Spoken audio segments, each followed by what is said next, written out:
All right, I would like to call this meeting of Cleveland Heights City Council to order. It is February 5th, 2024, about 7:38. Addie, please call the roll. Cobb. Kuda. Here. Larson. Here. Maddox. Here. Russell. Petrus. Boyd. All right, Councilwoman Boyd let us know that she would not be here today. Any amendments to the agenda? I don't think so. All right, can I have approval of the minutes for December 18th and December 21st and January 2nd? So move. All right, all in favor? Aye. All right, any opposed? All right, the minutes are approved. Communication from our mayor. Thank you, Mr. President. First, I would like to request permission from this council to bid project number 2401. That's CH9, CH32, CH57, and CH58 sanitary sewer overflow control project. Read that into the record and request council's permission to go for bid. Mr. Law Director, do we need a motion for that? Oops, sorry. Didn't turn my. Yes. Okay. Do we have a motion? So moved. All right, second. Second. Any discussion? All right, all in favor? Aye. Any opposed? Motion passes. Thank you. Second, I'd like to, in case council members have not gotten this information already, if it is, redundant, then please disregard. But NOCA, the Northeast Ohio City Council Association's annual meeting, their first forum of the year, is coming. They will be electing officers, detailing a vision and 2024 budget. And since the city of Cleveland Heights is a member of NOCA, you are all invited. A meal will be provided for members and guests, but please do RSVP to NOCA to let them know that you will be attending. The meeting is on the 22nd of February at 6 p.m. at the Holiday Inn located at 6200 Quarry Lane, Independence, Ohio. Again, this is the Northeast Ohio City Council Association, their annual meeting, the 22nd of February at 6 p.m. And I will say, just as an editorial, this is a pretty great organization. I think city councils across our region benefit from being members, and having that community of city council members can be extremely useful as council proceeds with its work. Second to last, I would like to offer some congratulations. I think some congratulations are in order for one of our residents and someone that we are going to be working with in the near future. We've learned that Maisha Watkins, a resident of ours and the director of the Cleveland Peacemakers Alliance, will be speaking at the White House this Friday, the 9th. As part of a graduation ceremony, she is part of the inaugural class of the University of Chicago's Community Violence Intervention Leadership Academy. She is one of those graduating class members, and she was selected by her peers to speak, and to further honor that graduating class. And the President Biden's focus on gun violence in America.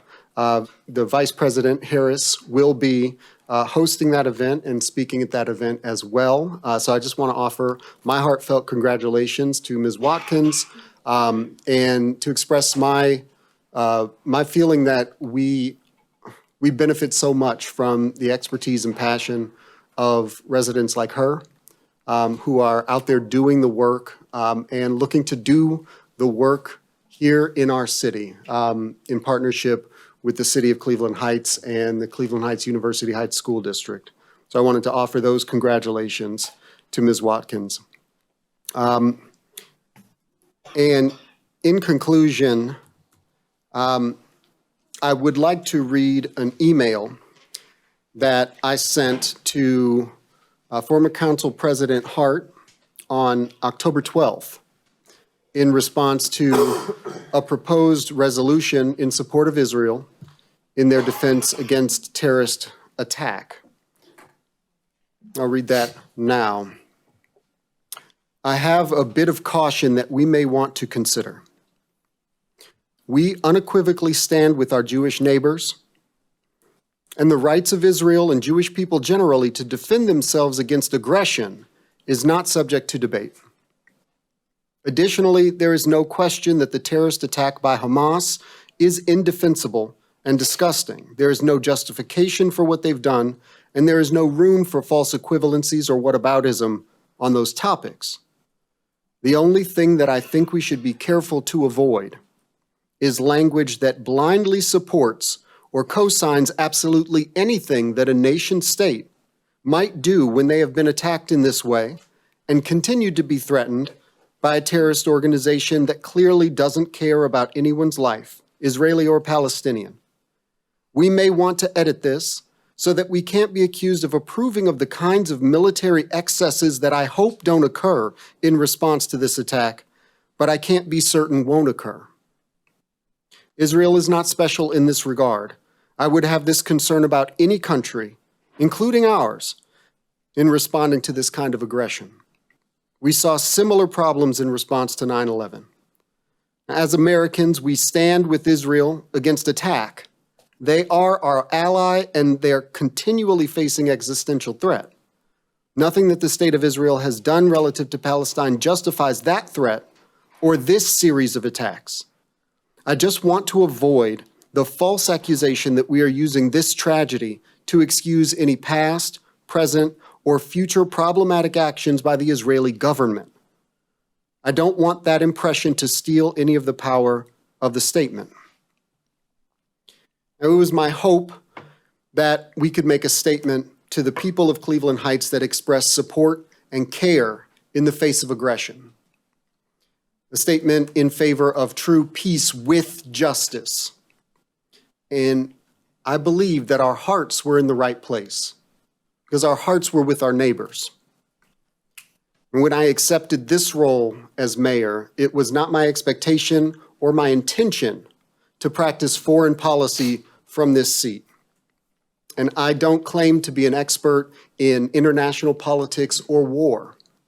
And I don't know the ramifications of the various specific approaches that people have been advocating for on the ground 8,000 miles away. But what I do know is that I want innocent people to stop being hurt and killed across the globe, and especially right here in Cleveland Heights. The council has started a discussion about this issue. I don't know where that discussion will go at this point. If council chooses, as they did in the original resolution, to put forth a resolution to further clarify council's stance on this issue, depending on what that resolution says, I would be very happy to consider joining council. Our community is engaged in this discussion as well, probably with people who know very much more about this issue than I do. And so I will look forward to listening and learning.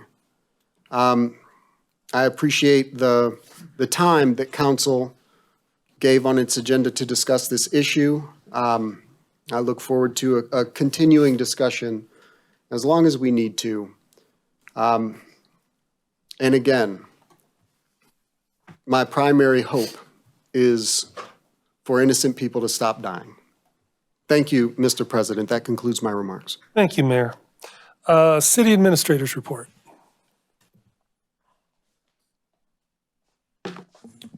Mr. President, members of council, good evening.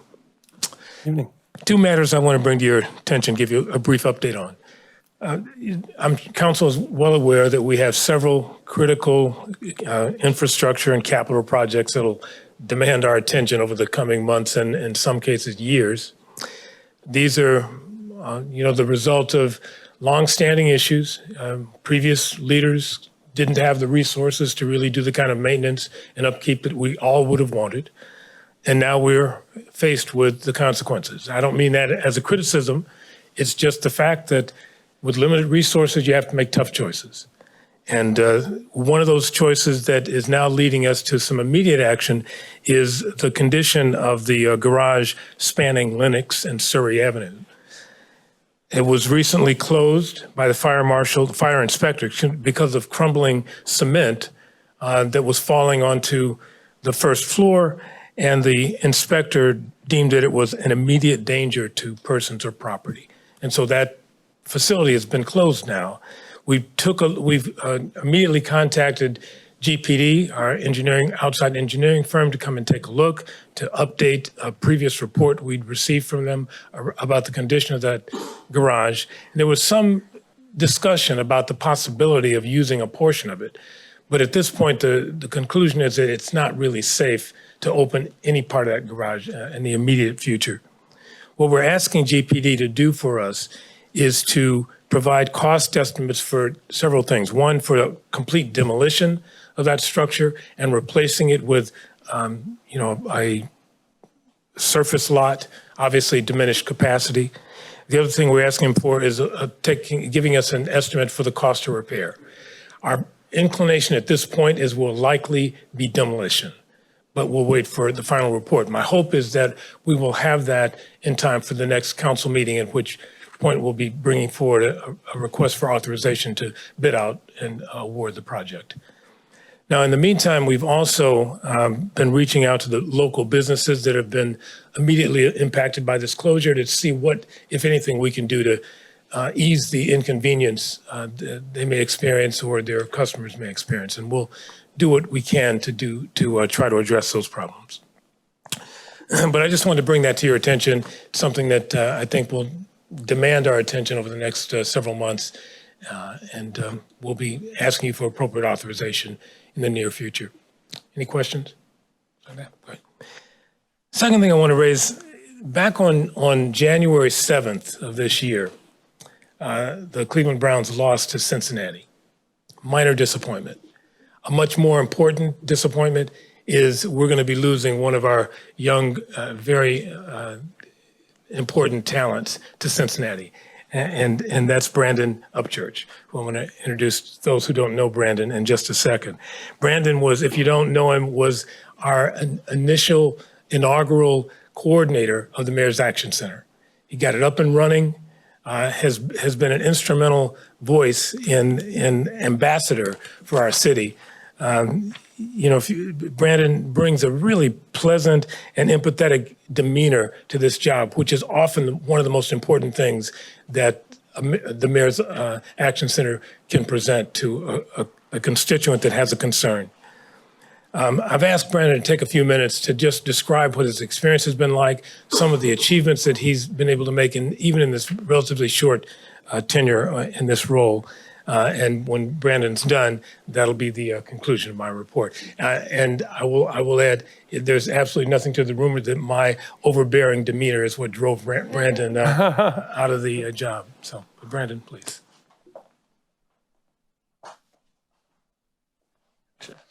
First and foremost, I just wanted to extend a thank you to the Mayor's office and to City Council for the opportunity to speak tonight. And so I just wanted to briefly outline the evolution of the Mayor's Action Center as well as the Mayor's Action Center coordinator position since the middle of last year when I first assumed the role. So the first order of business when I first assumed the position was to establish the contact touch points in the Mayor's Action Center in collaboration with the IT department. And so our first order of business was to establish a direct line for the Mayor's Action Center, a direct phone line, and then also an email line as well, so that residents could filter their different concerns and their inquiries into city services directed to those different contact touch points as well as providing walk-in options and making those available to residents and constituents in addition to that. The next order of business for the Mayor's Action Center was to work towards transitioning the current solution that the city is using for the service request platform Access Cleveland Heights. And so the current vendor that we're with in my role in the position met with several different other vendors and assessed their merits for the different solutions that they offered that we could use for the new service request platform. And that process eventually culminated in coming up with a recommendation that was presented to the mayor's office and the rest of city administration. And then we were successful in having that recommendation accepted and getting into contract with the current service request platform solution that we're under contract with. And that's been the this final phase in my tenure in the position is working towards, well, essentially serving as the project manager for that process and working towards standing up that new solution. And we're still in the throes of that. And so we've been working with the different city service departments just to modernize and update the current city service request platforms, or not platforms, but categories that are available to residents, taking the advice of the different city service departments, what best fits their needs, and just ensuring that the different service request categories are accessible and easy to use for residents that are going to be making those different service requests. So we're still within that process right now, connecting with the different departments and ensuring that that process is as seamless as possible.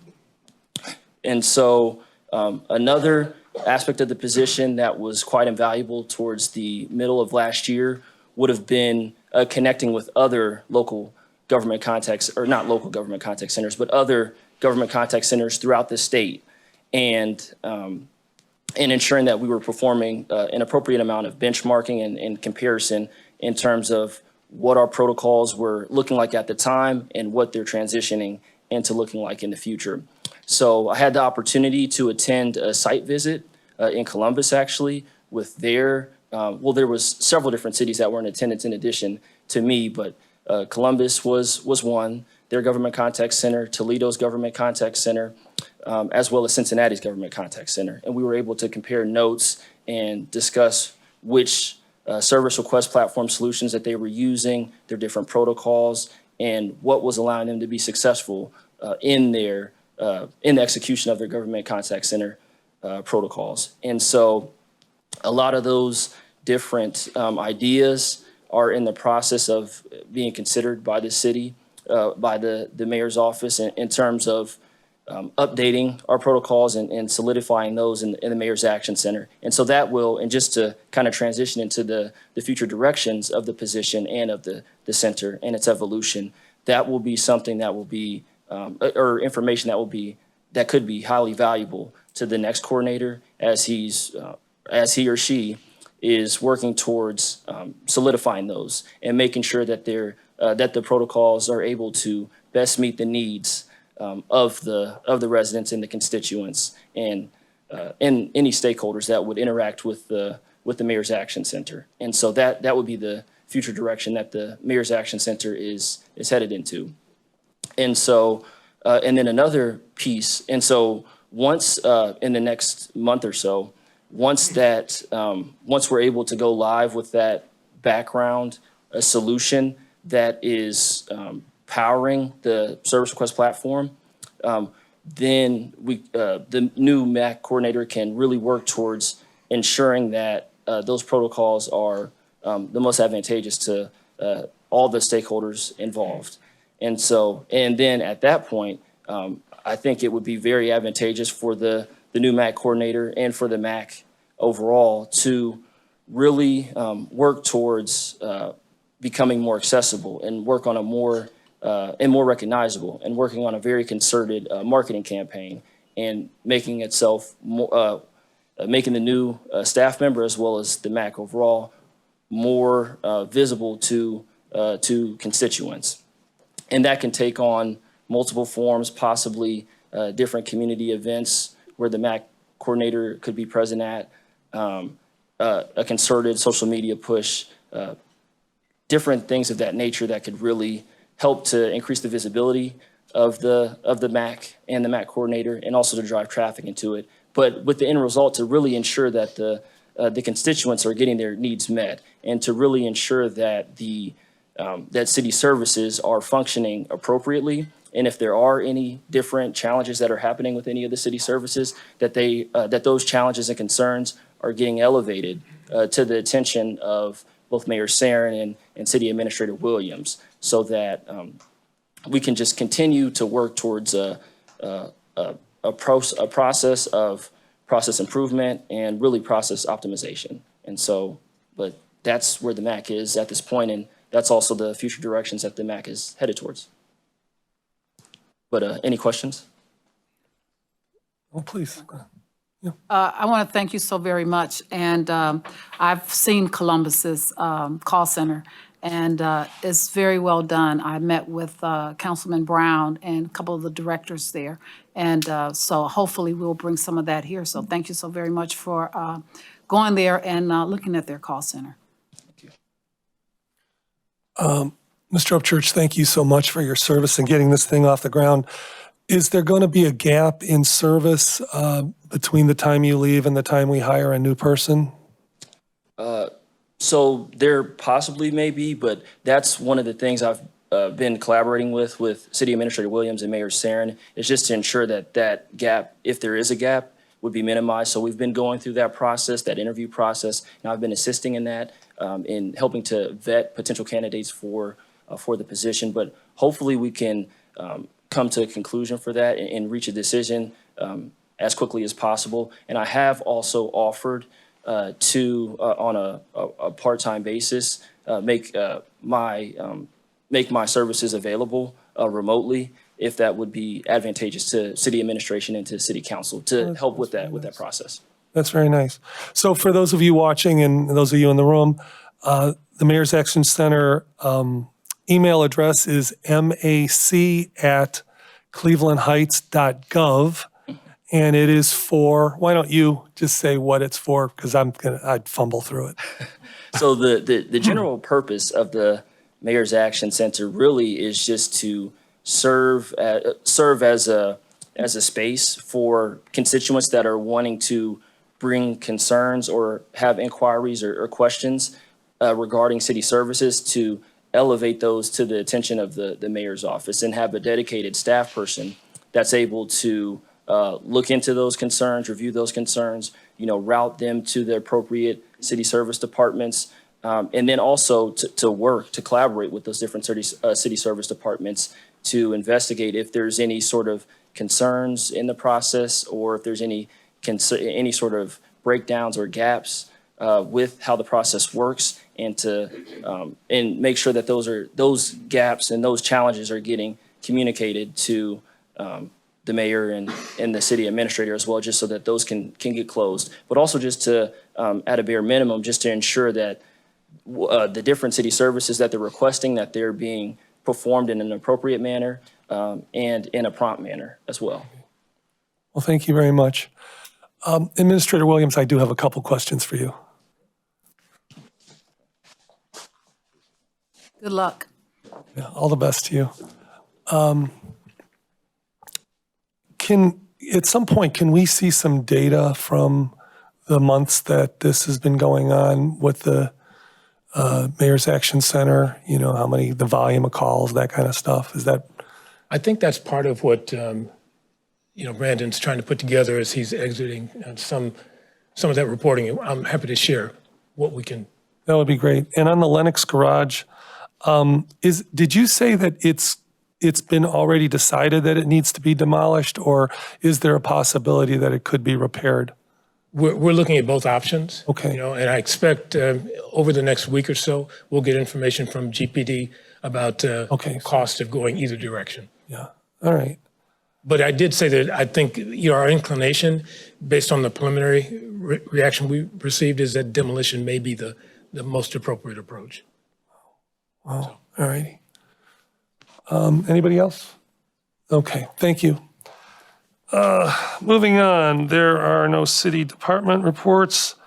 Report of the Clerk of Council. Yes, just to notify council that a notice has been received from the Ohio Division of Liquor Control advising that an application has been made by the following: Vero Bistro, Inc., located at 12421 Cedar Road in Cleveland Heights, for a new Type C permit. This matter will be referred to the mayor, chief of police, and the law director. Okay, we're now to the public comment portion. It's great to see all of you here. This is always just a great, lively community with, and always a very concerned community. Addie, how many speakers do we have? We've got, I would say about 20.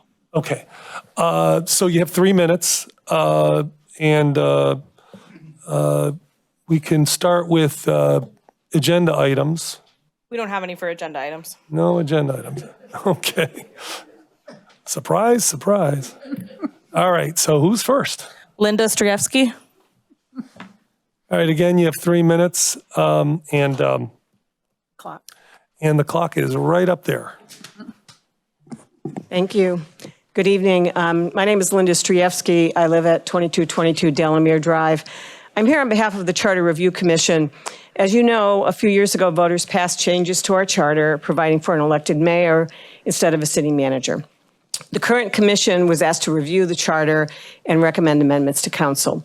The commission was also instructed to review the 2019 report by the prior commission and to interview elected officials, staff, and anyone else deemed appropriate. The appointment of the commission recognized that the 2019 charter amendments may not have covered all the charter amendments needed. This is not a criticism of the ballot issue. It's simply a recognition that a citizen-initiated ballot must be limited to a single issue, so a broader range of changes, such as changes related to the legislative branch, may not have been possible at that time. The charge to the commission also recognized that the final report of the 2017 commission recommended many changes which are worthy of consideration and are unrelated to the city manager form. So we're also looking at those. Which brings me to why I'm here tonight. First, on behalf of the commission, I'd like to thank the mayor and city council for their support of the commission. The entire commission, which also includes Roland Anglin, Harriet Applegate, Jonathan Ciesla, Graham Ball, Drew Herzig, Craig Kluge, Stephanie Morris, and Guy Thilian, has been meeting regularly since July. We prepared a survey for our elected officials, and we appreciate that most of them have returned the survey and have met with us. We hope to meet with our remaining officials soon. We also have meetings scheduled with some other people. But we also would like input from the public. That brings me to my second point. The commission invites the public as well as our elected officials to attend a community meeting on February 12th at 6 o'clock at the community center. Any change in government brings some growing pains, and we want to know the public's thoughts on how we can help our government to function better. At the meeting, the public will be asked to discuss at breakout tables as many as 3 topics, such as the balance of power among the branches of government, whether we should continue to elect council members at large, or should we elect them by wards, or should we elect some at large and some by wards? And finally, are you interested in ranked choice voting, which allows voters to rank the candidates for a given office on their ballots? Time permitting, the public may be able to raise other issues, but at least they will be able to submit concerns in writing. Advanced registration is not required, but it's appreciated. I have some flyers here tonight with the registration link. It's also on the commission's webpage, which you can find by Googling Cleveland Heights Charter Review Commission. Please also note the commission members are open to the public with time for comments. Recordings of the meeting are on YouTube. The agendas, minutes, and videos are available on the website, and you can email us at crc@clevelandheights.gov. Thank you very much. Thank you. So that's a week from tonight at the community center. Blanche Valancy.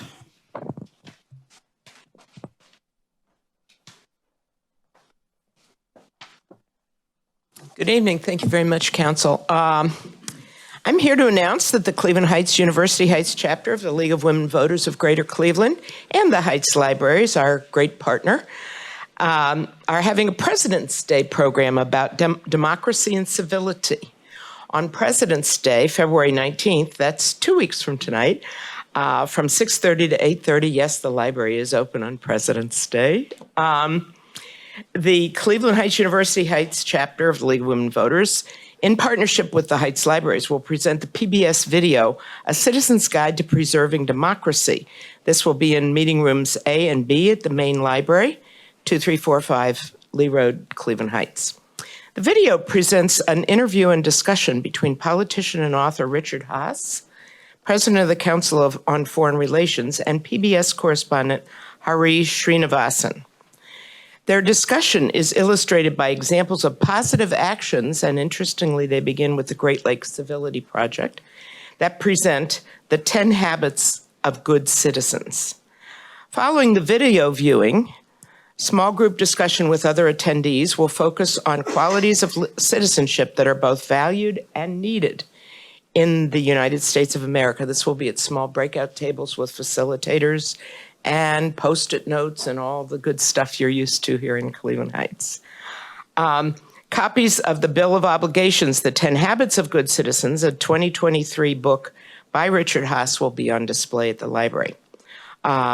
A Citizen's Guide to Preserving Democracy is a public media initiative from the WNET Group, copyright 2024. You may have seen it on PBS on January 2nd. Our information has a teaser for the video if anybody wants to see what it looks like. This program is free. It's open to the public. There is no advance registration required. Parking is free at the main library, and light snacks will be provided because, after all, we're going to watch a movie. There you'll see information around town. I wanted to give you each a flyer, and I may Wow. give the rest to Addie to put on the front shelves.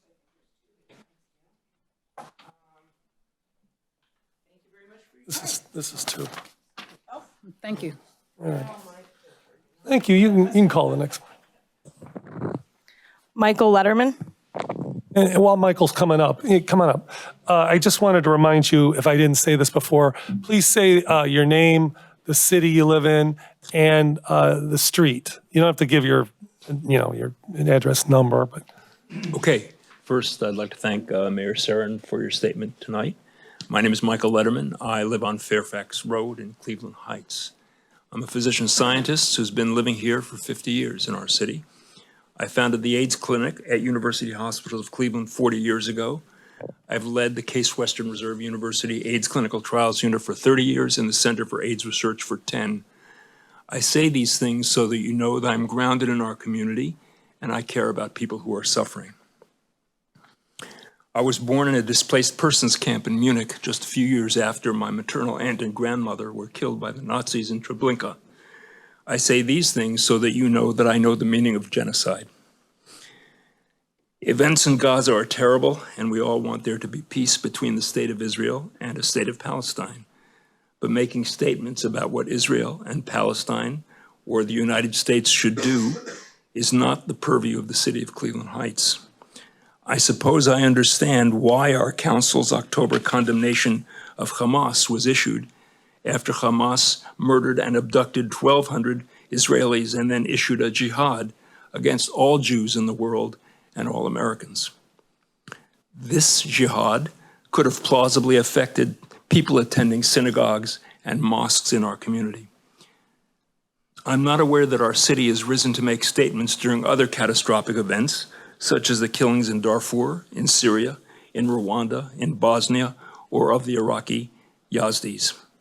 The idea that now is the time to do so suggests to me that other elements, other biases, and other agendas are influencing some in our city and our city leadership. And this makes me very uneasy. Thank you for your attention. thank you. Kobe Picker.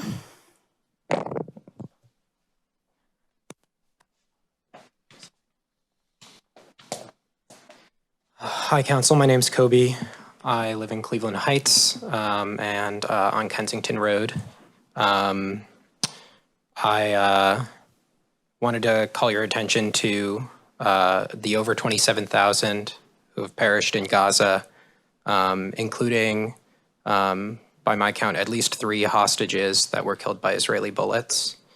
And I want to note that this is not a religious issue. It's a humanitarian issue. I'm Jewish. I've grown up in Northeast Ohio's Jewish community. I'm here with a significant number of other Jewish residents of Cleveland Heights who are sitting down today, some of whom will come and speak as well. And this represents only a fingernail's worth of Jewish voices in the city who oppose the unfolding horror in Gaza. Council has said in their committee of the whole meeting, some members of council have said that it's not relevant or appropriate for council to pass a resolution on this. And yet, it does seem relevant given that I don't see a single empty chair in this room. Council has suggested, members of council have suggested that it's not relevant, but they had no problem passing a resolution in October, and they understood their duty as moral leaders at that time. Making a statement on this, it is relevant. It's relevant to our community, and it's not divisive to the community. There are community members who are divided on this, that's true. But council making a statement represents leadership, not division. Indeed, much has changed since October. One thing that has changed is the International Court of Justice has issued a ruling saying that it is plausible that genocide is occurring in Gaza. I would suggest that council does not weigh on even hands those that are calling for a ceasefire to this humanitarian tragedy and those who are pushing against it. If you take a stand on this issue and you take a stand soon, you have the opportunity to align yourselves with the right side of history. Please be brave and pass a resolution for a permanent ceasefire. Thank you. Graham Ball.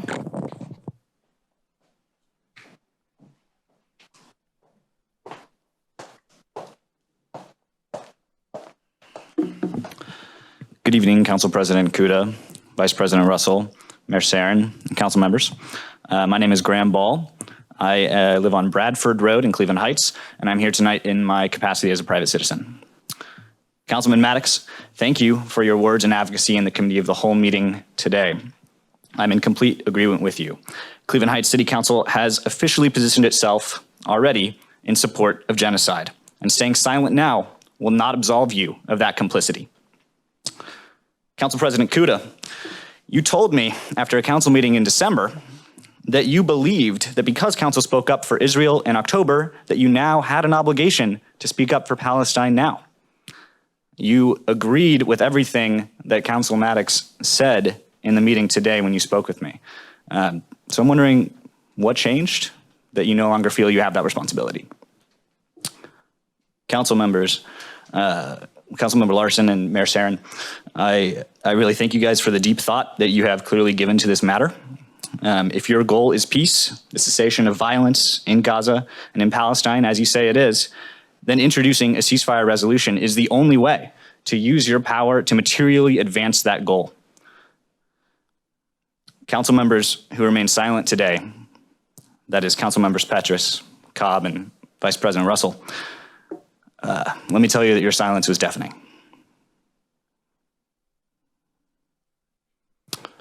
I will read a passage now of the resolution that was passed by the Chicago City Council just last week. Be it resolved that we, the Chicago City Council, do hereby call for a permanent ceasefire to end the ongoing violence in Gaza, call for a humanitarian assistance, including medicine, food, and water, to be sent into the impacted region, and for the immediate and unconditional release of all hostages. Who among us, among you, on council, or among everyone in this room, could disagree with that statement in good faith? Over the past weeks of meetings, you've heard from the Cleveland Heights community about the need for a ceasefire resolution. You've heard from me about my classmate at Heights High, Bara Abu Elish, who was killed 3 months ago in an Israeli airstrike in Gaza, a member of our community. You've heard from me about the physical assault on members of Safer Heights at a Lee Road storefront during a fundraiser for Palestinian children. I'm really, really disappointed by the silence in the meeting today. All right, there's still time. I still believe in you guys, but time is running out. I look forward to seeing the ceasefire resolution introduced at the next council meeting. Thank you. Brian Hoser. I apologize if that was pronounced incorrectly. Council, thank you. I'm Brian Huser. I live in Scarborough Road in Cleveland Heights. As a Cleveland Heights resident and as a Jew, I ask you to reconsider the resolution of October 16th. You declared support for Israel's war on Hamas, affirming the state's right to defend itself in identifying Hamas as the lone cause of the suffering of, quote, both Israelis and innocent Palestinians in Gaza. I share the Council's revulsion at the killing of civilians on October 7th, and I appreciate deeply the Council's sympathy extended to Jewish members of our community who received these events with great grief and fear. And it is clear now, it was clear then, and it's clearer now that the state of Israel has not been defending itself. It has waged war not on Hamas, but on the entire population of Gaza, a people already long suffering under the brutal economic and military reality of occupation. Those Gazans not yet slaughtered by bombs are left ravaged by disease and famine, lacking even basic survival infrastructure, as it has been carpet bombed into oblivion. Recently, as you know, the International Court of Justice found plausible the notion that Israel's actions constitute genocide. Advocates of the Israeli state will tell you that to say genocide is somehow anti-Semitic, because Israel is just defending itself, and hence it is implied defending the future of Jewishness. As a Jew, I wholly reject the idea that the future of Jewishness depends on the repression of Palestinians. Israeli state violence makes none of us safer, and a form of Jewishness committed to the violent subjection of another people is a perversion of Jewish culture and Jewish values. Every day that passes, more and more and more of your Jewish constituents are seeing the images coming out of Gaza, hearing the voices, studying the history, and they are saying, no longer, not in our name. I'm not going to mince words. You stood in support of a war that mainstream institutions are now identifying as genocidal. The violence of this war impacts members of our community who are themselves refugees or who may have loved ones in the occupied territories. The resolution of October 16th, with its token sympathetic gesture to innocent Palestinians while affirming the right of the state of Israel to wage its war against them, was shamefully insufficient to even begin to acknowledge this community impact. Please do the right thing and call unequivocally for permanent ceasefire. Thank you. Jonathan Heifetz.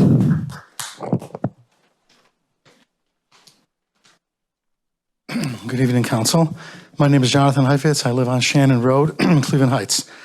I am a very proud resident of Cleveland Heights, and I'm a lifelong resident, born here and bred here. We raised our children here and sent them to school here in Cleveland Heights. I choose to live here in Cleveland Heights because our community is diverse, inclusive. Our neighbors watch out for each other. Presenting a resolution such as this will cause nothing but divisiveness and alienation and could even endanger our beloved residents. This resolution has no place in our community, in a community such as ours. We should rather expend our time and energies on issues that benefit our local Cleveland Heights community. Thank you. Jessica Cohen. Hi, good evening. Jessica Cohen, Severn Road, Cleveland Heights resident. I came here today so you wouldn't hear only from one side. I want to thank the council members for their sensitivity and thoughtfulness with which they came to the Council of the Whole discussion. I want to say that there's no parity between one resolution or the next. If the concern of council are the lives lost in Gaza, you've already covered that in the resolution from October 16th. What was most important in the resolution from October 16th is reasserting the council's support for the security of its Jewish residents, which was a provision in that resolution, and it was emphasized and continue to be discussed on that evening, because in the week after October 7th, across in the United States, thousands of miles away from the Middle East, there was a 400% increase in anti-Semitic incidents. This is not some sort of dream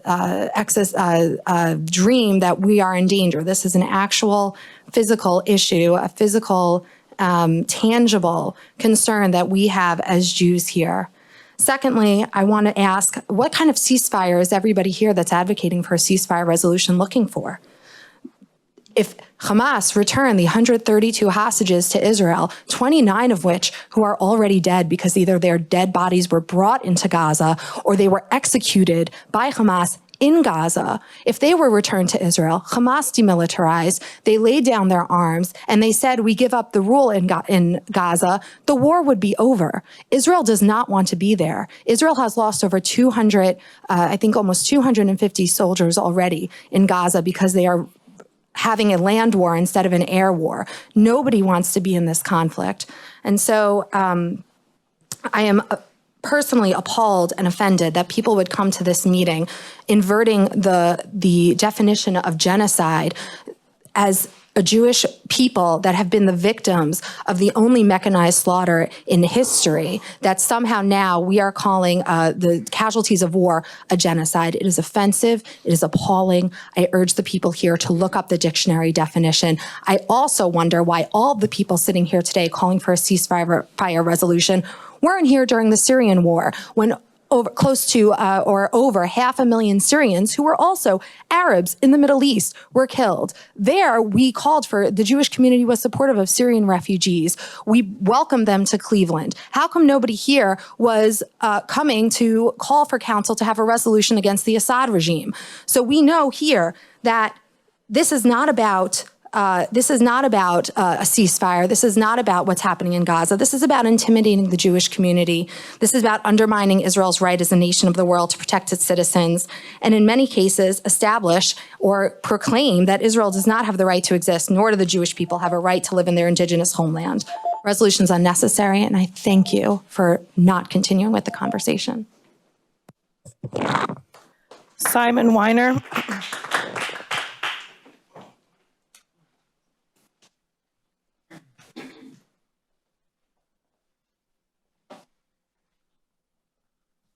Good evening. I really want to address this to everybody here, as well as to the council. It's important for you all to know that even though we may strongly disagree, I love you, each and every one of you, and I value you as a human being. And anybody that wants to sit down with a coffee and discuss the issue, my number is 849-5143, and let's do it. I applaud the council for not moving forward with a resolution. I don't think we're here to discuss if we're going to solve the problem or not solve the problem. Sometimes there's a wrong side. When we heard a certain leader trying to explain away the white supremacy that was marching in Charleston and said, there are good people on both sides, how many of us cringed? Sometimes there are not good people on both sides. So because the mayor wrote what he did, which I was one of those people that thanked you, but I was surprised and I was appreciative of it. But there's not always two sides. There's not always, well, they're wrong and they're wrong and they're right and they're right. I think we have to really look at the history and understand what's going on. There is no occupation in Gaza. Gaza has been free of any, in fact, they moved the graves of buried Israelis out of Gaza when they totally left Gaza. And this mockery that it's an open-air prison, Gaza could have been the Monaco or the Riviera of that area had they not taken all the aid from governments and misused it to build a terror infrastructure. Those people deserved businesses, hospitals, and schools. They deserved humanity. Their leaders shortchanged them. Go to the Jerusalem Post today and read the news that the sister of Ismail Haniyeh, the political spokesman for Hamas, his sister is being treated in a hospital in Israel as we speak. And look up the wealth of Ismail Haniyeh. He is a billionaire. I grew up in the time of Cesar Chavez with the farm workers in California. He was no billionaire. Any person who went to bat for the people was no billionaire. I love you all, and I wish you all well.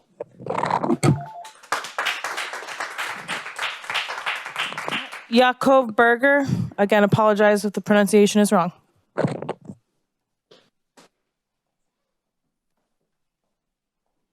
You got it right. Thank you. Yaakov Berger, Shannon Road in Cleveland Heights. Much of what I was going to say was so eloquently expressed by Dr. Letterman before. I just want to point out 2 points.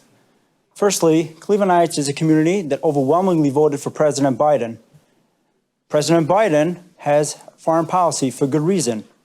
There's no reason why Cleveland Heights should go on record with a symbolic resolution opposing the Biden administration's foreign policy. At this moment, Gaza is ruled by terrorists who are holding 136 hostages, including many Americans, some of them which were pulled out of their beds. Calling for a ceasefire now is standing on the wrong side of history. It's standing with terrorists who hate America just as they hate Israel. Please do not introduce this resolution. Thank you.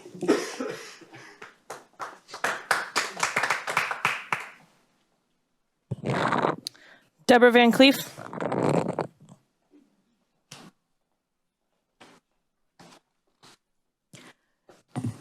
Deborah Van Cleef, Clarendon Road, longtime Cleveland Heights Jewish resident.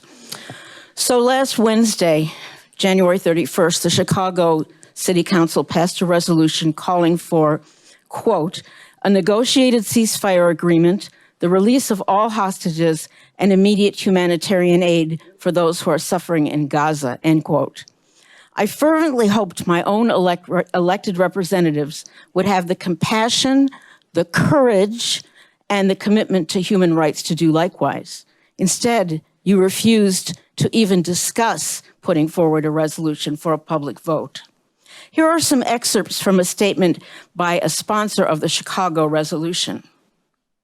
As of today, over 26,000 Palestinians have been killed in Gaza, in addition to the over 1,200 Israelis who were killed on and since October 7th.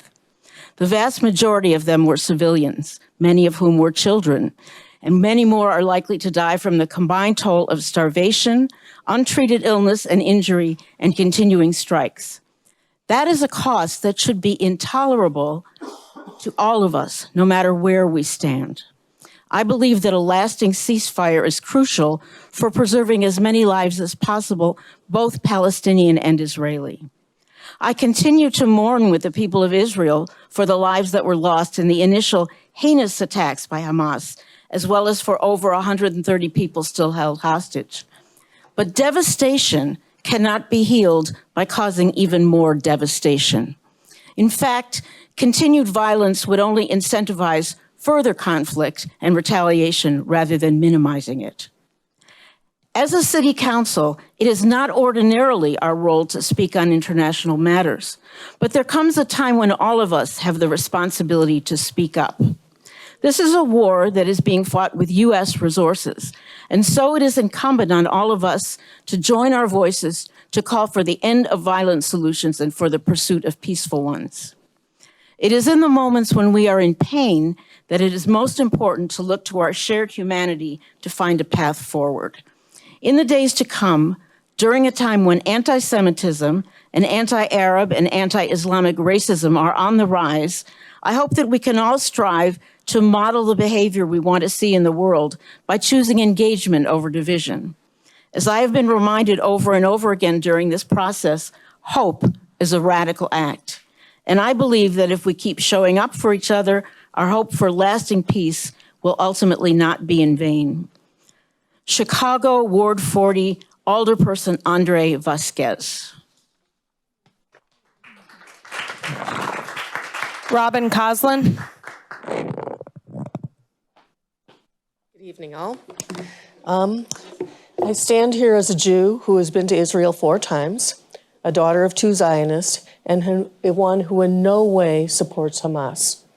I am also a resident who would like to get you to work on issues that you actually have control over. Hiring lifeguards for the high school pools, spending ARPA funds, creating a plan for severance, fixing potholes, supporting local businesses, working with the school district to implement the Peacemakers grant planning. Terrific ideas for our youth. That's what you should be doing. But I actually feel sorry for the 7 of you because you stepped in it in October. when you voted for the proposition supporting Israel after the October 7th terrorist attack. Without that vote, you could honestly say that foreign affairs are outside your purview. But you took a position earlier on foreign affairs issue, and now you are being asked to take another one. I believe that each of you, I didn't vote for all of you, but I believe you're all good moral people. But when you watch TV or listen to the radio, I believe you're horrified by what you see. And I just believe that. And I believe that if there was a ceasefire called tomorrow, you would be celebrating your own homes with something to drink, because we all want this to be over. You are being asked to simply voice a desire for a ceasefire. That's all. You could and should add a desire that all hostages be released. The answer to the Israeli-Gaza conflict cannot be continuing to kill more innocents while attempting to find the guilty hiding amongst them. Thank you.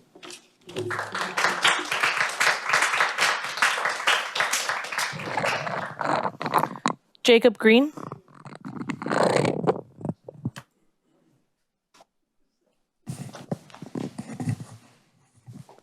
Good evening. My name is Jake Green. I'm a Jewish resident of Cleveland Heights. I live on Monte Vista.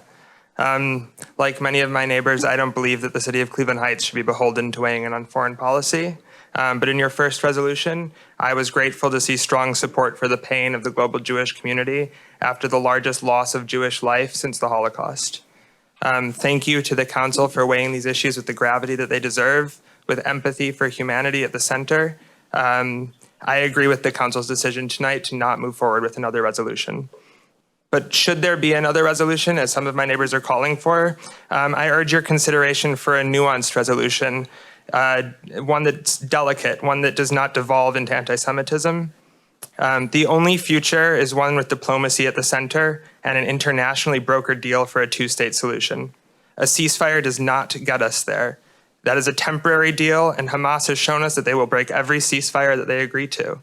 Why do we not pass a resolution to call on Hamas to surrender as they instigated this war on October 7th? It's unacceptable to put the entire blame for this war on Israel, and there's much to be upset about, particularly the death toll for women and children in Gaza who have been put in harm's way by Hamas.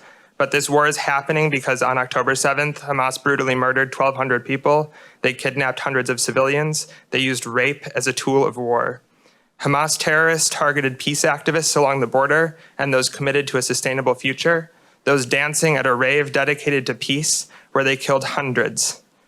There's not a possibility of a ceasefire with Hamas in power. Hamas leaders have shared that they will continue to murder and kill Jews until they annihilate all of Israel and every person in it. What the ceasefire calls also miss is that 10,000 of those who have been killed so far in this war in Gaza are terrorists fighting on behalf of Hamas. Of course, the toll on civilians is shocking, and we should mourn those losses, but it's not as simple as resolving for a ceasefire. Finally, and perhaps most importantly, I've found that much of the local discourse around here has been directly anti-Semitic. Blaming Orthodox Jews for some kind of political conspiracy plays right into the worst anti-Semitic tropes about Jews and secret power throughout history. Coded disgust with the Orthodox community is particularly problematic because it describes the community as a monolith. The Orthodox community is not a monolith. Jews are not a monolith. Many are not hardline Zionists, and some are anti-Zionists. All that to say, I think more nuance is necessary than a blanket call for a ceasefire. There can be a future for Israel-Palestine, but I don't believe that this is the way that we'll do it. I do not believe that an alternative resolution would be the path forward. I believe we should be staying out of it. Thank you. Henry, I believe the last name's Bloom, but okay.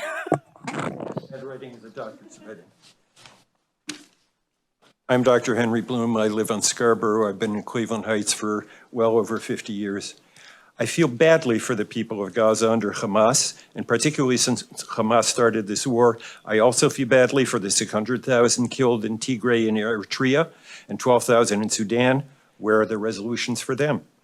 But here are some facts. Israel left Gaza altogether in 2006. In 2007, Hamas ruthlessly and brutally took control, throwing Palestinian Authority functionaries off of roofs. They immediately began firing rockets into civilian areas of Israel, some 20,000 before October of last year. It was only after Hamas attacks that Israel and Egypt jointly began a blockade of Gaza. Hamas began ripping up their people's water pipes donated by international donors to build rockets. They built with mostly Qatari but other international donors' money now nearly 400 miles of tunnels with military command centers, weapons factories, weapons storage, often under hospitals, mosques, UNRWA facilities, schools, and apartment buildings. None of this to shelter or house their own people, only for the destruction of Israel and Jews as per their charter.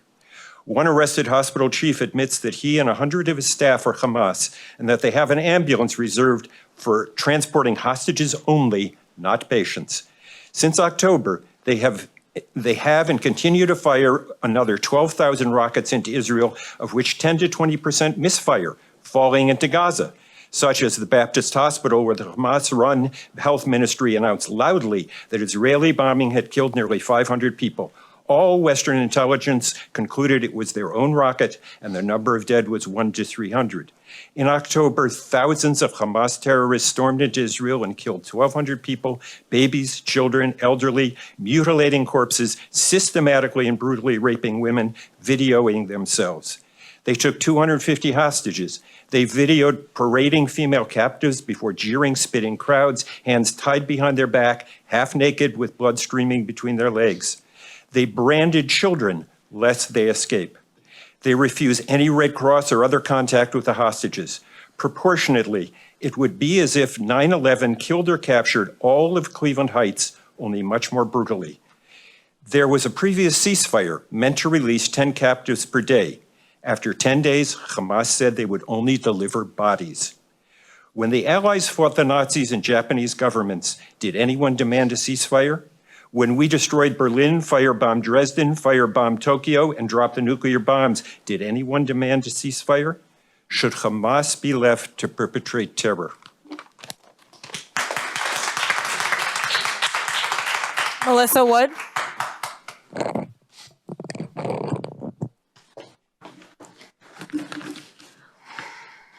Good evening. My name is Melissa Wood. I will not give my address because there is a gentleman in the room, Mr. Popivker, who has been accused. He's the person accused of attacking the people at Rhizome House and intimidating and assaulting people at CSU on numerous occasions, pro-Palestinian, or calls for ceasefire marches. I don't think anyone should give their address because he is a dangerous individual. And he stands right there. And he is videotaping me and was videotaping me outside.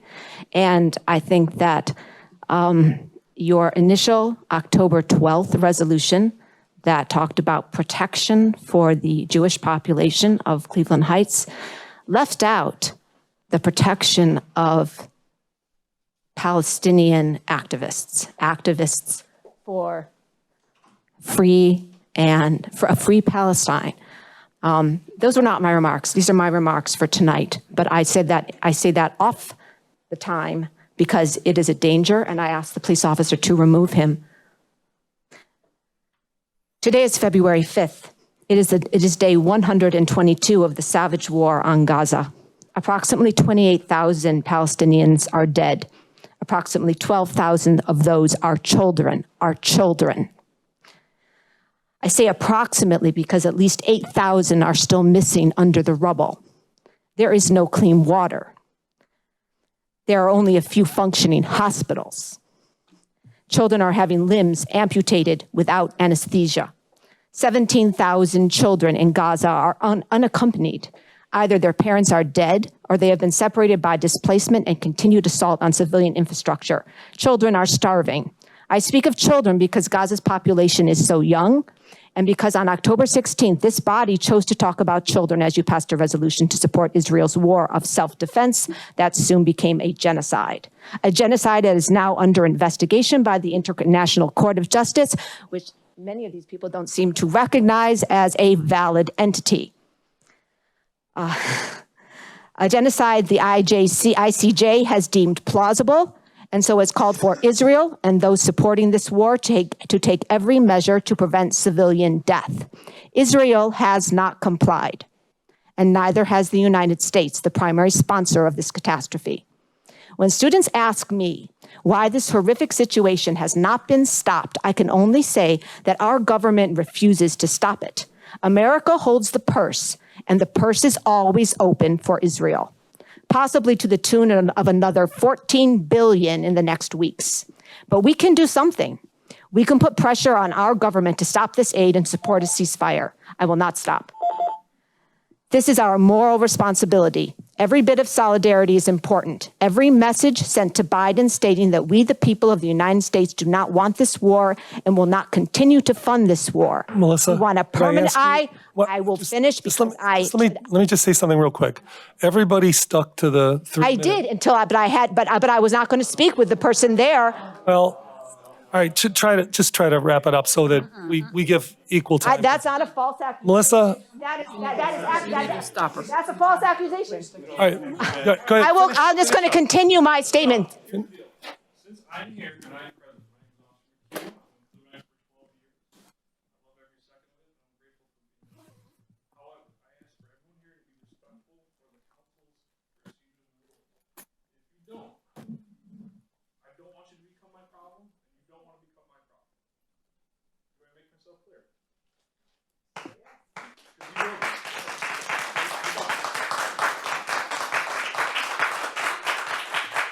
So I ask for 50 more seconds of grace.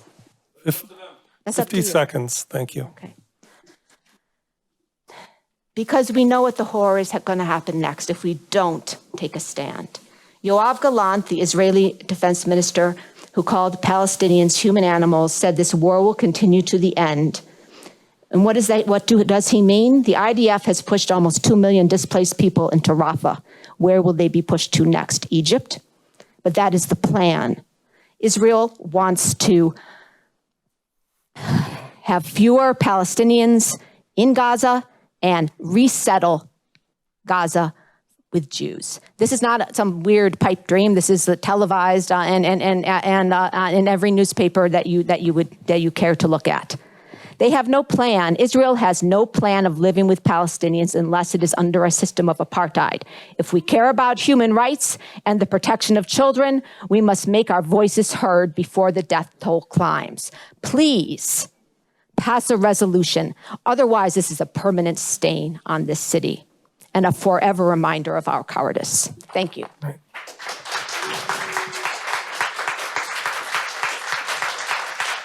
Carly Whitaker. Carly Whitaker. My name is Carly Whitaker. I live on Sylvania Road. I moved to Cleveland in 2008. My late husband, Stephen Canner, grew up here. We moved here to raise our daughter, Mira, here. When I met Stephen, he was a city council member in Iowa City, Iowa. I met him shortly after September 11th when I got involved in peace activism. At that time, his sister, Rebecca Canner, who also grew up here and graduated from Heights High, she was doing 6 months of prison sentence for civil disobedience at the School of Americas in Fort Benning, Georgia. So I'm telling you this story to tell you the family that I converted into and became a Jew, the Canner family, their tradition was one of social justice and work for peace and putting their bodies on the line. That is what it means to be a Jew to me. I am the past president of Kol Halev, Cleveland's Reconstructionist Jewish community. I'm a Jew for ceasefire. I've most recently joined a new community that's just emerged here in Cleveland called Cleveland Jewish Collective, which has just joined Synagogues for Ceasefire. I'm a widowed mom. Stephen, sadly, died in an accident in 2015. And my new partner is a widowed dad who lives here in Cleveland Heights.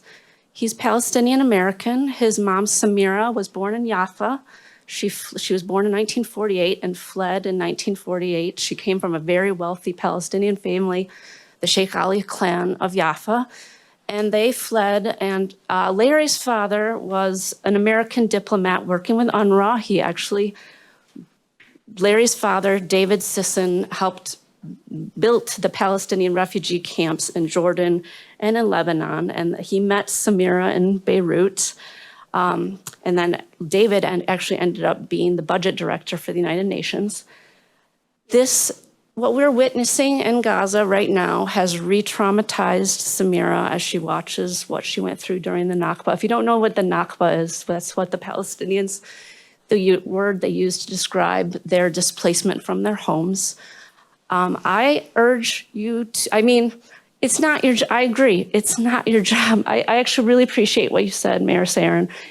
This shouldn't be your job. It's not, foreign policy is not your job. But if I do remember, I think Stephen and the Iowa City Council, I have to go back in my records, but I'm pretty sure Iowa City Council was part of a group called Cities for Peace that passed resolutions against the Iraq War when after September 11th, our government went and killed innocent civilians in Iraq that weren't responsible for that terrorist attack. So there is precedent. To me, I would love my city of Cleveland Heights to be one of the cities that's listed as the cities that is calling for a ceasefire and release of hostages and a delivery of humanitarian aid, because that's the city that I want to live in, and it's because what my Jewish values represent. Thank you.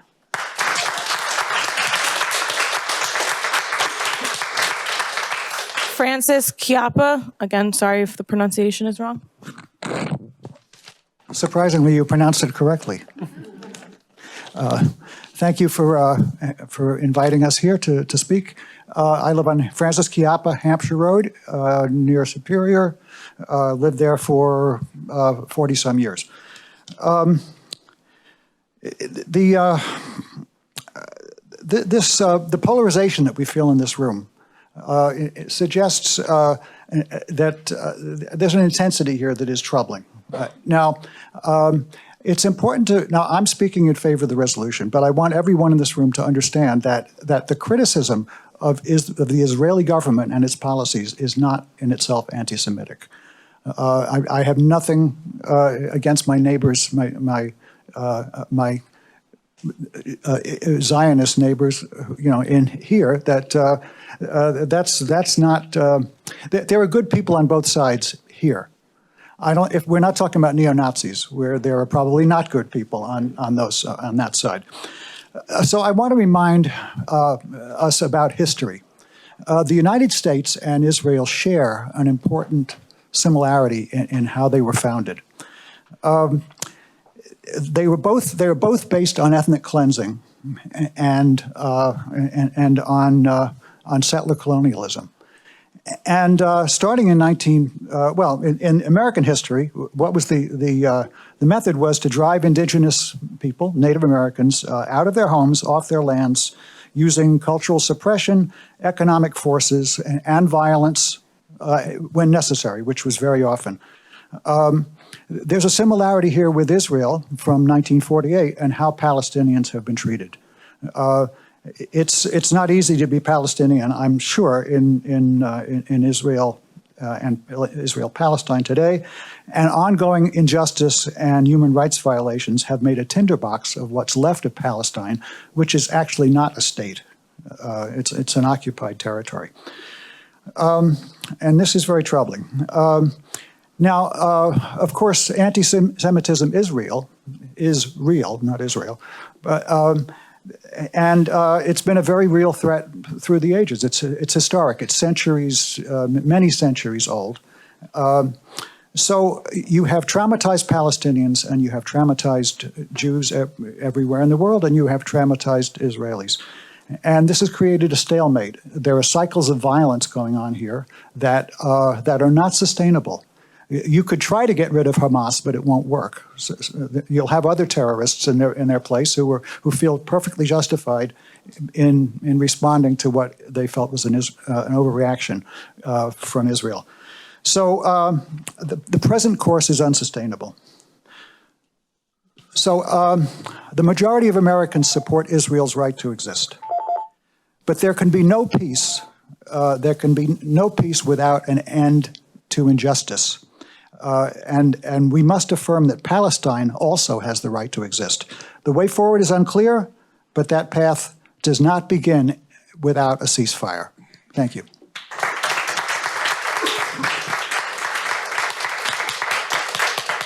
All right. once again, I'm always impressed, that you're all here. I think this was, for the most part, a very civil, thoughtful, always passionate conversation and it's a difficult conversation. And I want this to be a place where we can have difficult conversations. I think Cleveland Heights is always been a place for that. And I would just say that there is no place for anti-Muslim, anti-Semitic remarks. And I think for the most part, I don't think we heard anything like that. And this is an all are welcome community. And I always want you to feel welcome to come here and express yourselves as you did tonight. And with that, we'll move on to legislation. The first reading, these are for consideration for adoption requested. And by the way, if you feel the need to leave because you don't want to hear about this legislation, we understand.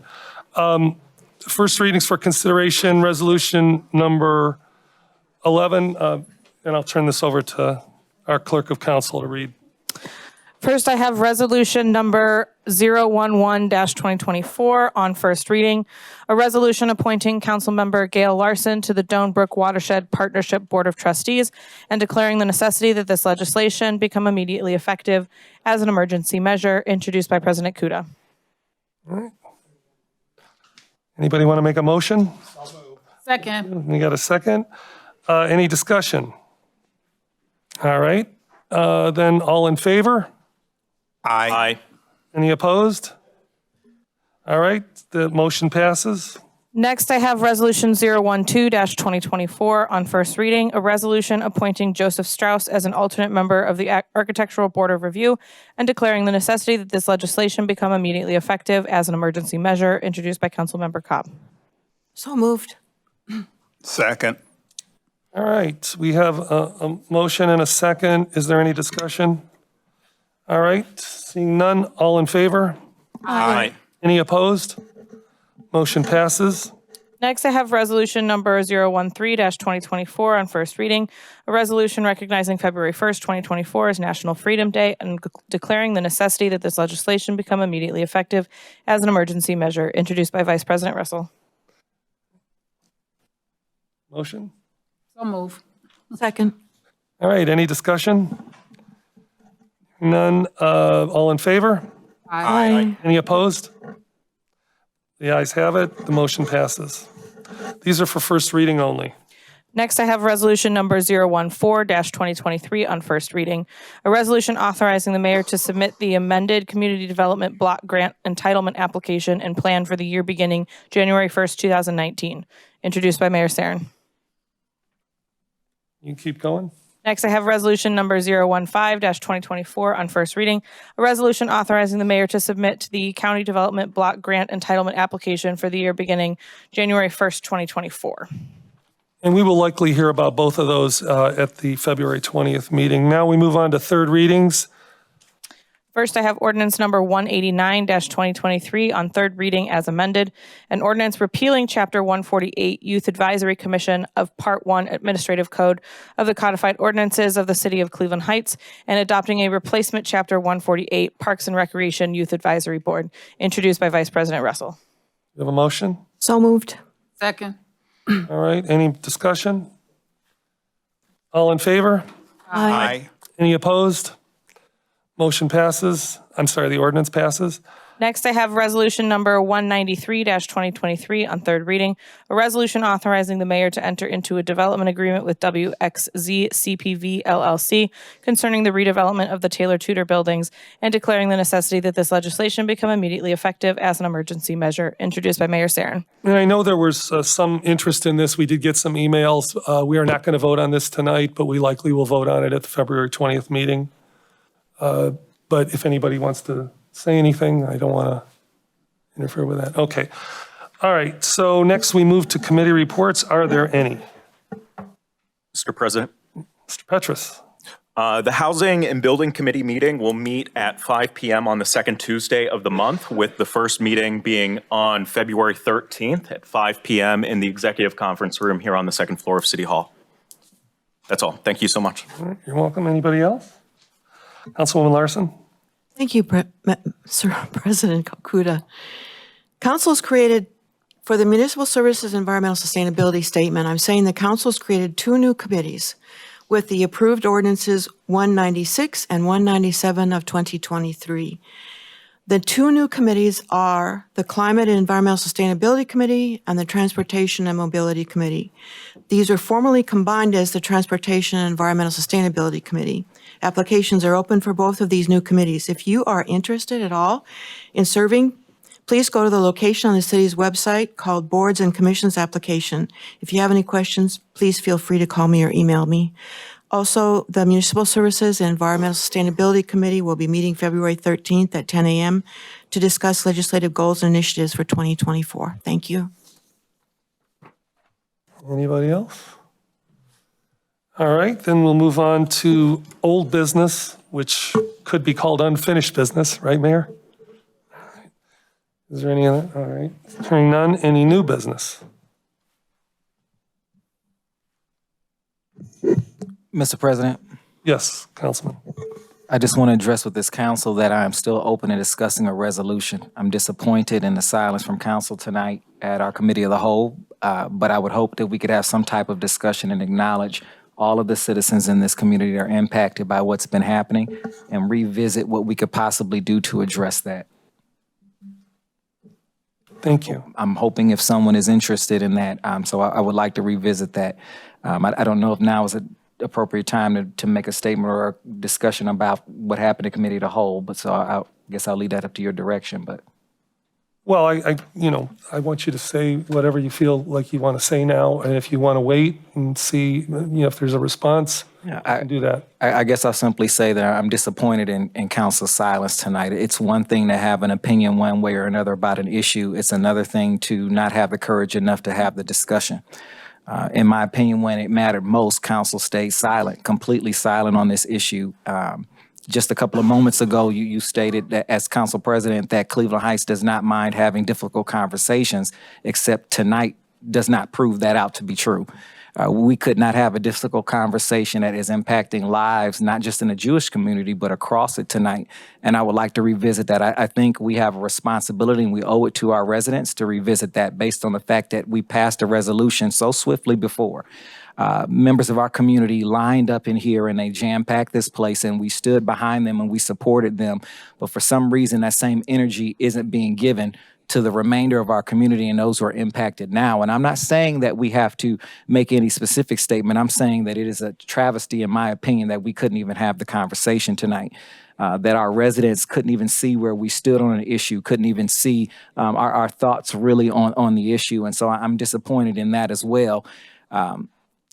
I guess my question is, how do we pick and choose what we're going to address and when we don't? I agree with one of the public comments tonight. I think that this council needs to revisit any resolutions that it makes or any statements if we're going to cherry pick what groups of people we will support publicly and what groups of people we will not. I was told prior to coming in here from multiple people that anyone who supported any type of resolution or who was involved in this conversation risked losing their next election. I want to take in a moment to just address that. The only election that I'm concerned about is the one that I already won. I could care less what anyone thinks about what we do the next 2 years. I'm here to speak truth to power. I'm not a politician. I'm an activist. I'm here for people. I'm here on the side of right. And I think that there is a time to stand up and you don't pick and choose when you're doing that because an election may be around the corner. You elected me for this seat. You gave me 4 years. That's all I'm concerned about. When those 4 years are up, if I decide to run again, it's up to this city to put me back in this seat because it belongs to this community. But until I am gone, I'm going to continue to speak truth to power. James Baldwin said this: I can't believe what you say because I see what you do. I would like to see a change in how this council operates and how it communicates and how we approach issues like this so that this doesn't continue to happen again. Again, I'm disappointed in the fact that we could not even have a conversation. We could not even have a discussion amongst ourselves about what we could possibly do to address any portion of this. And I think it's a slap in the face to the residents, and I think it's hypocritical based on the resolution that we already passed. We should not be bowing to any type of political pressure from any community group, any organization, or threat to our own political seats it's always the right thing and always the right time to do the right thing. That's all I have. Thank you. Thank you, Councilwoman, Vice President Russell. Yes. I would like to say, my silence was, I had to recuse myself from the discussion. For the simple fact, virtue of my position as the president of school employees around the state, I've been given a direct order. I am not to lean in or weigh into a discussion that deals with outside of the purview of my position. The reason that I went forward with the first one because the National Union had already submitted a resolution. They have not weighed in on a second resolution as of yet. And I have no problem releasing the document that I have been given and all union top officials that have been given around this state. That's why I was quiet this evening. I represent school employees around this state.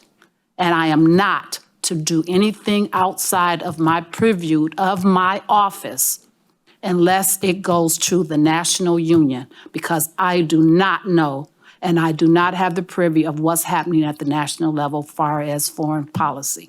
That is the National Union's position, and because I represent those members, I have to recuse myself from this position. That is my statement, and I will release my document that I've been given and every person has been given across this state. Thank you. Anybody else? All right. So President's report. Mr. President, Yes. were you going to make a motion regarding you and Vice President Russell's events? And you know, I'm glad you did bring that up. And yeah, so, and I was about to advertise too, so you were right on time.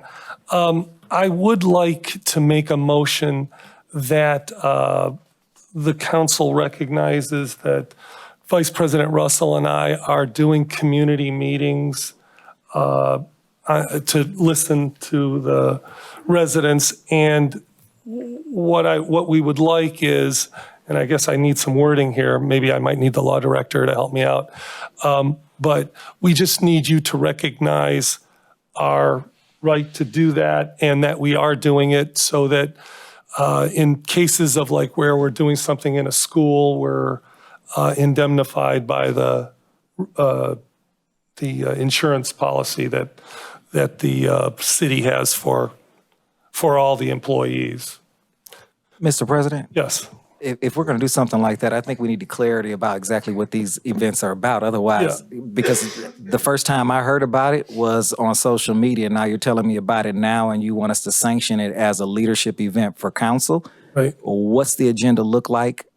What's the flow of this? What's the purpose? What's the plan? If we're going to do something like this tonight and say it's represented by council, which is what it sounds like you're asking us to do, I think we should have had a further conversation about this in committee of the whole and exactly what you'll be discussing. You're right. We should have talked about it in committee of the whole, and I wish I would have put it on the agenda.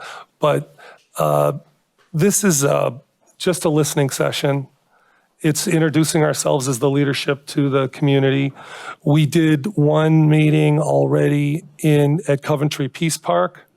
About 40 residents attended. And we didn't need insurance for that one. We were not requested, but we are doing a similar, the exact same thing at Deb Delisle tomorrow at 6 p.m. for the Taylor Road, let me get this right, Canterbury and Boulevard neighborhoods. Again, that's tomorrow at 6 p.m. at Deb Delisle. Mr. President? So the purpose is just to listen. Okay, well, you just advertised it again and we still haven't approved it. And my other question is this a council event? Does that mean that any member of It's a council leadership event that could be attended by anybody in the public. Okay, is there any reason why you held the first one without communicating this to us if this was the case? The reason this came up, and it would be like any council person could have a community meeting at any time. But now you're the saying reason it's it came up was because of the insurance. So you're only asking us to do this because of the insurance and not because it's an actual council event. Because if it is, then I'm saying it still should have been brought up before you held the first one. So if you're asking us to vote on this as council sanctioned events for leadership, that should have happened before you had the very first event. Regardless of the reason you're coming to us now, this should have happened and it should have been communicated before you did anything. I found out from a resident, and that's problematic for That's me, noted. that now you're asking us to vote on something Yeah. that we hadn't heard of before. So again, this should probably go back to committee of the whole, and I would like some further clarity because this isn't the way to do this, and it should have been communicated before the first event was rolled out. All right, does anybody else have a problem with us doing this? I just want to make sure before. I'd like to make a motion that we move forward with making this a leadership event since you've already scheduled for tomorrow. Okay.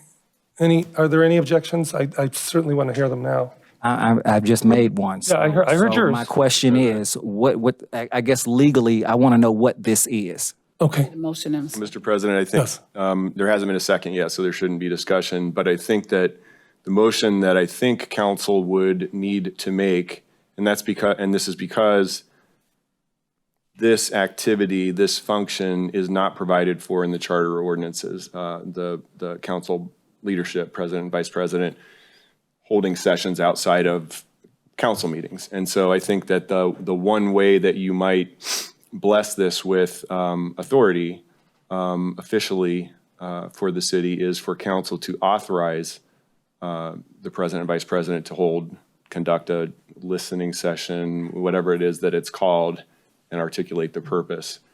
And I have not researched whether that cures any objections that could ever arise, et cetera, but I think that that's something that helps with regard to insurance, but also with regard to cloaking the event with some official authority.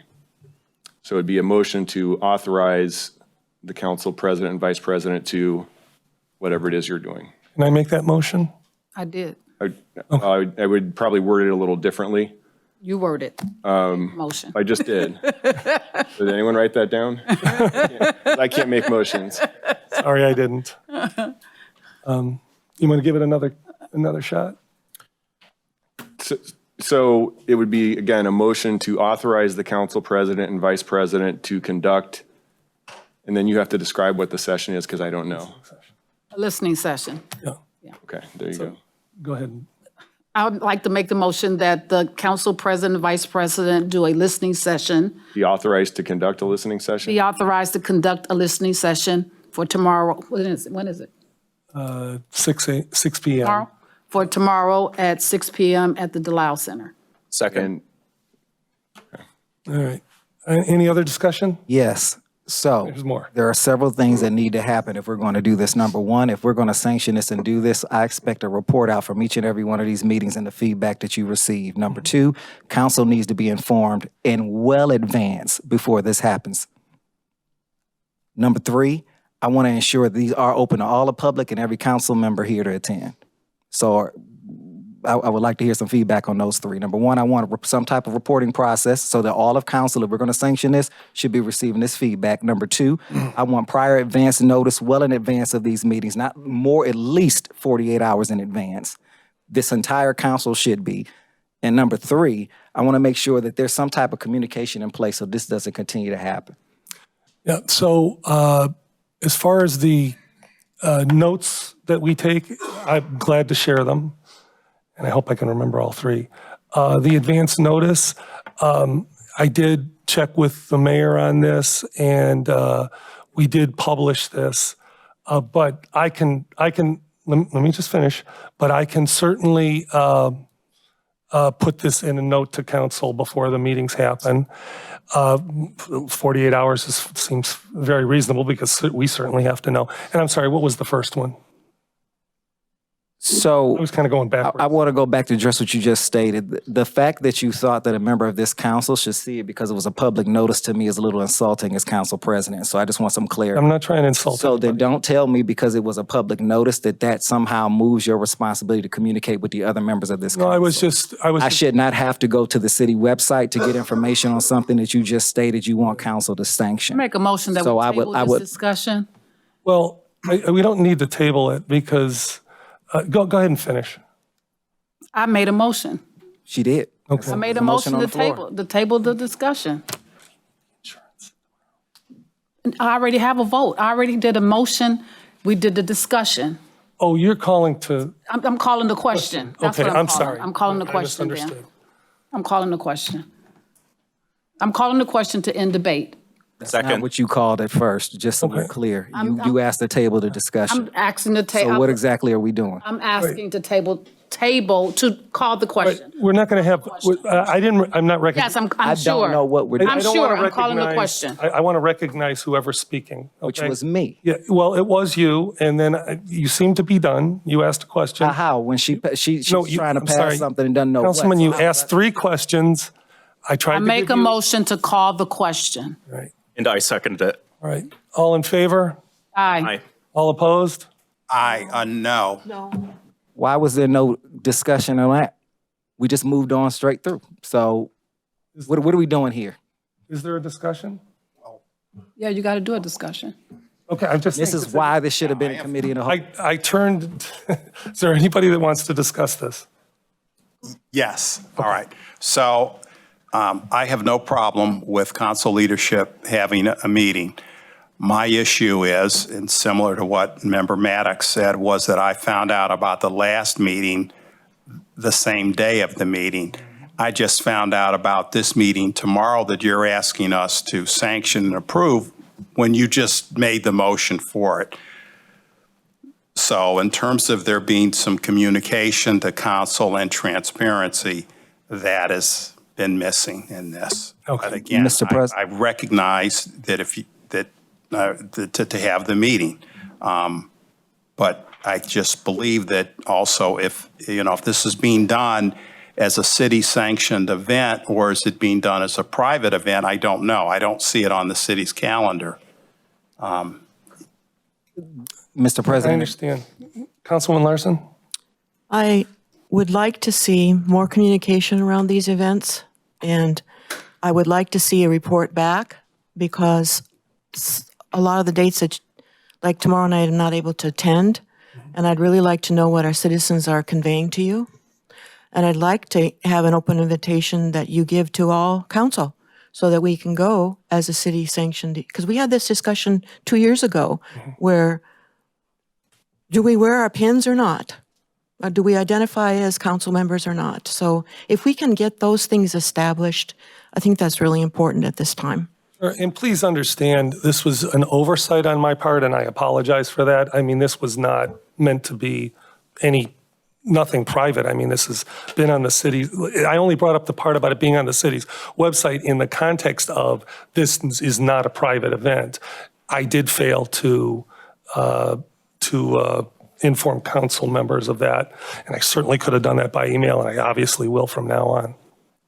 and I just want that's what I want for clarity, because right now we just rammed something through because the two of you are feeling some kind of way about the fact that we're questioning something we just heard, and that's unacceptable to me. No, that's not what This happened. is how it looks like. I know I'm talking, and you keep telling me that you think I'm finished, but I'm not finished. This is what I'm trying to avoid on this council, is this lack of communication. We decide who we're going to talk to, when we're going to talk to them, and just drop things out the air and move on. We cannot build a culture like this year. So I'm trusting in leadership to communicate this so that when I hear from a resident, I can clearly articulate what we're doing as a council. But again, if these are going to be sanctioned, they do need to be on the city website. There absolutely does need to be agenda. And the two of you should absolutely be reporting back out to this council about that feedback and this city about what it is that you heard and what we're going to do about it. Because if this is a council event and your leadership, that means you're taking whatever feedback you received from this city back to council, which means I'm accountable for something I didn't hear and didn't even know there was a meeting about. That can't happen. We're rushing this through for something that's happening tomorrow, and it's already happened. That means there's two events that we're hearing about with no discussion at all. I understand. When I asked to bring this back to committee to hold and have a conversation about it in the future, you rammed it through because you decided you just had the votes. So if that's how we're going to operate, I'm telling you, that is wrong. We should be discussing this in more than enough time and it should be clear for every council member. And if it doesn't, it is wrong to just decide you're going to ram something through because it suits the schedule that you picked. I did not tell you to book this event tomorrow. And because you did now, you're asking us to vote on something and ram it through for insurance purposes. We don't do that for planning and development. We don't do that for law enforcement or any other city department that comes in here with an emergency. We tell them we want as much information as possible. But you're asking us to vote on this and sanction us tomorrow because you have an emergency with insurance on a building, not because you actually wanted us connected it, but you need this to be connected as a city event. That's why I think we should have had another discussion other than just pushing this through. So that's the last time I'm going to say on it, but this is wrong. Okay, thank you, Councilman. It is wrong. I just want to quickly say that please don't ascribe a motive to this. It was an oversight. I agree that council should be getting notice and minutes and so forth, so we don't have a disagreement on that. Go ahead, Law Director. President, this question may be for the clerk. Did council vote on the motion to call the question, or is this debate on that motion? This is apparently debate on that motion. To call the question? No, we have not voted on anything. We had a motion and a second. Because and there this was really dis- doesn't sound like call the question. It was a discussion. Yeah, it was a discussion about the call to question, Yes. which got into, And then if the motion to call the question is adopted, then you're going to vote on the underlying motion, which, by the way, addresses one event. So you'll have to come back to this in the future if you're going to have more of these, and maybe that's a good thing. That's what I yeah, did. yeah. Go ahead, Yes, Councilwoman. I just want to be clear that I assumed that everybody knew about this event because I know that President Kuda talked to the mayor about it during one of our meetings. I'm sure that it was in the Observer. I am positive it was in the Cleveland Heights newsletter because I saw them in all three. So I assumed that everybody knew about it. I know Mr. Petrus was at the first event, and I assumed everybody knew about it because it was well publicized. So if people did not know about it, then I'm not aware of that. And from what I understand from President Kuda, whoever was taking the minutes and notes, the information was going to be described, was going to be given out to all of council because some of the residents who was at the first meeting, which I couldn't stay because I was going to Columbus to meet with the governor to find out, they wanted the information as well. So he said he would give that information out. So I don't know where the confusion, that's why I only made, and was not to ram anything down. It was because that he had already started it, and because the meeting was already for tomorrow, that's why I made the motion for that one day. Thank you. And I'll just finally say that I don't think things should be characterized with the worst possible motives in mind. This was basically just I forgot to send an email to the council members. It's really that simple. Can we have a vote on the motion now, or is there more discussion? All right, so there's a motion to call this to question. Do we have a second? You had a second. We had a second? Okay. Do we need to do a roll call on this? Oh. On a call to question? Okay. But we don't need to do it as a roll call vote? Okay.